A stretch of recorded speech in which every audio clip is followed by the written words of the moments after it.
मौलाना तकी उस्मानी साहब के हवाले से, वो उन्होंने जिहाद का ऐलान कर दिया।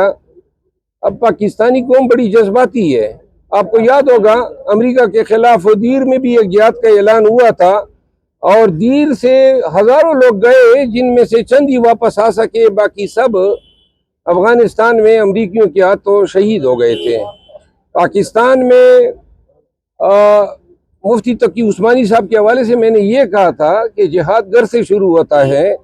मैं तमाम पाकिस्तानियों को कहना चाहता हूँ कि आज तक कौन से आलिम दीन का बेटा जो है जिहाद में पाकिस्तान में शहीद हुआ है, और ये दूसरों को जिहाद की तरगीब देते हैं। मैंने तो ये बात की थी कि जिस गाड़ी में वो तशरीफ लाए, जिसका बहुत सारे जो है मौलियों ने बुरा मनाया, आप लोग भूल गए हमारी तो तारीख लबरेज हजूर करीम सल्लल्लाहु अलैहि वसल्लम के अपने लिबास में पैबंद लगे होते थे। और तकवा का दर्स तो इस्लाम देता है, सादगी, मिलनसारी, और ये जो जिंदगी का स्टाइल बना हुआ है हमारे उलमाए किराम का, आप देखते हैं उनके दस्तरखान, इनकी गाड़ियां, इनकी सियासत आप देखते हैं, और इस पे कहते हैं कि जी यही लोग जो हैं वरसाए अंबिया हैं। तो अंबिया ने तो खुद जो है जिंदगी में ऐसे लाइफ स्टाइल का तो तस्वुर ही नहीं किया था, न ये इसकी तदरीस की है।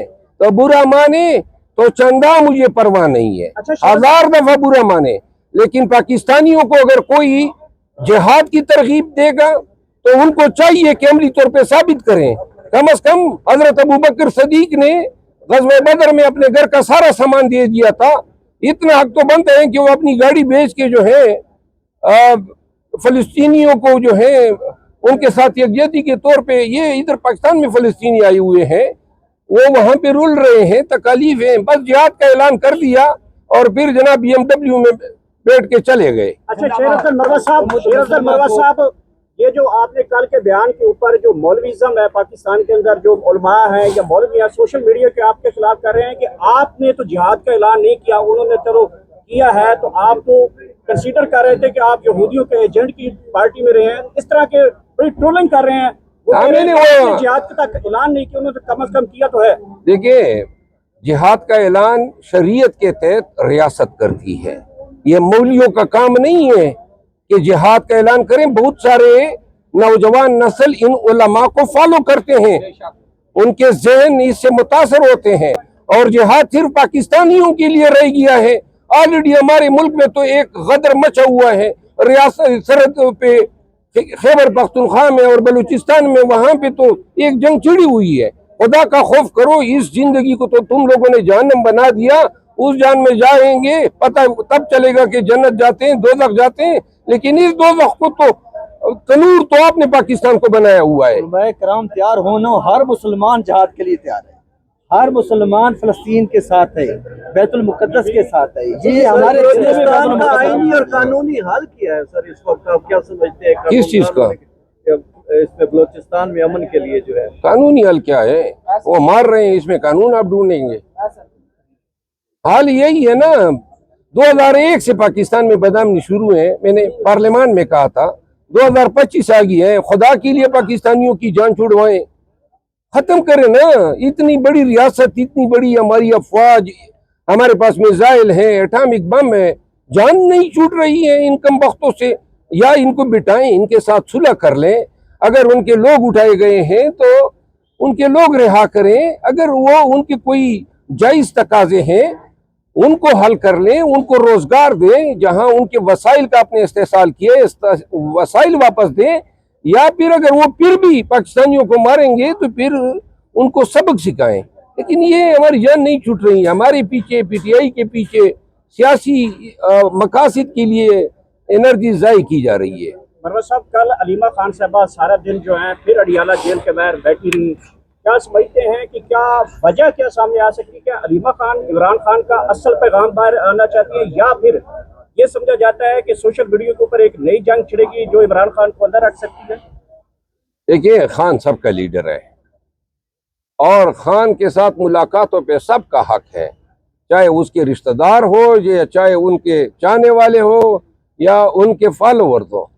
तो लिहाजा मेरा ख्याल है, मैं आपको बता दूं कि शायद जो मुलाकातें खान साहब के साथ असीरी में हुई हैं, मोहतरमा अलीमा खानम जो है उनकी मुलाकातें 300 आयाम 300 दफा से ज्यादा उनकी मुलाकातें हुई है। तो आम उनकी मुलाकातें होनी चाहिए, रुकावट नहीं आनी चाहिए। लेकिन अगर पीटीआई के और लोग खान से मिलते हैं तो इसको भी बुरा नहीं मानना चाहिए, क्योंकि हर एक बंदे का हक है कि वो खान के पास जाएं, खान को अपने फीडबैक दें, मशवरा दें और खान से रहनुमाई ले। सलमान अकरम राजा साहब को भी नहीं मिलने दिया जा रहा, क्या समझते हैं? देखिए, मैं आपको बताऊं, ये मेरी जाती राय है। जी जी। मेरा ख्याल है सलमान अकरम राजा साहब को शायद इसलिए मिलने नहीं दिया। देखिए, आप देखें, उन्होंने कहा ना कि जी हम यहाँ पे फिर धरना देते हैं और 3 दिन तक कि जी वर्कर आ जाएं और निकल जाएं। मेरा ख्याल है कि शायद उनको ये सबक सिखाना चाहते हैं कि धमकी से काम नहीं चलेगा, क्योंकि वर्कर तो आए नहीं, आप लोगों को पता है। और एक बात और मजे की बात सुनाऊं कि जिस वक्त अलीमा खानम को गिरफ्तार किया गया या आर्जी तौर पे गिरफ्तार किया गया, तो उस वक्त बहुत सारे पाकिस्तान तहरीक इंसाफ के लीडर मस्जिद में नमाज के लिए चले गए थे। अच्छा शेर अफजल मरवत साहब, जब आप पार्टी में थे, कारकुन तो अभी भी समझते हैं कि आप पार्टी में हैं, तब इमरान खान की मुलाकातें भी नहीं रुकती थी, तब आप जो है किसी के केस होते थे वो जल्दी फिक्स हो जाते थे, फैसले भी आ जाते थे। क्या वजह है कि अब सलमान अकरम राजा इतनी परफॉर्मेंस नहीं है, बैरिस्टर गौर में इतनी परफॉर्मेंस नहीं है कि वो मुलाकातें तक नहीं करवा सकते? मेरा ख्याल है ये काम बैरिस्टर गौर साहब का तो नहीं है, उसको तो तफवीज़ नहीं किया है। खान साहब की जेल के मामलात में देखता था, फिर फैसल चौधरी साहब देखते थे, और फैसल चौधरी साहब का हशर नशर किए जाने के बाद अब सलमान अकरम राजा साहब देखते हैं। तो लिहाजा ये मामला तो तब से ही ख़राब हुए हैं जब फैसल चौधरी साहब को फारिग किया गया। जी, फैसल चौधरी साहब की कल मुलाकात हुई लिस्ट से हटके, तो सलमान अकरम राजा साहब की नहीं उसकी मुलाकात, उन्होंने लिस्ट तो कोई कानून है कि सलमान अकरम राजा साहब जो हैं वो खामखा में मिलेंगे? मैंने ये मुलाकातें शुरू कराई है ना, SOPs मैंने बनवाई हैं, तो मुझे इल्म है कि मुलाकातों के 3-4 तरीके हैं। एक तरीका तो ये है जो अदालत में हम गए थे और मैंने वहाँ पे उस वक़्त वकला के नाम, जिसमें मेरा नाम सर फहरिस्त है, यानी कि कोई भी मुझे रोक नहीं सकता है, हाई कोर्ट में लिखा हुआ है, और वो ICA में भी रहा है। फिर ख़ानदान की मुलाकातें, डॉक्टर की मुलाकात और रफ़ाक़ाए-कार की मुलाकातें शुरू कराई, और ये सिलसिला चल रहा था और ये अभी भी चल रहा है। दूसरा तरीका ये है कि हर एक आदमी जो पार्टी का लीडर है, MPA MNA है, वो चाहते हैं कि खान से मुलाकात कर लें, तो वो खुद अपने तई हाई कोर्ट से, कोई लाहौर हाई कोर्ट चला जाता है, कोई ट्रायल कोर्ट चला जाता है, कोई इस्लामाबाद हाई कोर्ट चला जाता है, अदालतें रिलीफ दे देती हैं, तो जेल हुकाम उन अहकामात की भी पाबंद है। तो लिहाजा जो इनफरादी तौर पर जाते हैं, ये दूसरी मुलाकात।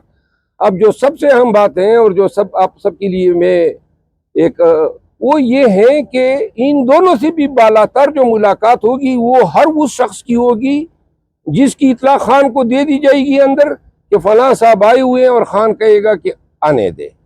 तो वो दोनों जो अदालतों के, इससे बढ़कर वो शख्स मिलेगा जिससे खान मुलाकात की ख्वाहिश का इजहार करता है और जेल गया हुआ है। तो लिहाजा इसमें हैरानगी की क्या बात है? ये बुनियादी इख्तियार तो जेल हुकाम का है। उनका काम है कि कैदी को, हवालाती को बताएं कि जी आपकी फला मुलाकात आई हुई है, और वो उस पर दारोमदार हैं कि मिलना चाहता है या नहीं मिलना चाहता है। तो फैसल चौधरी साहब इस तरह चले गए।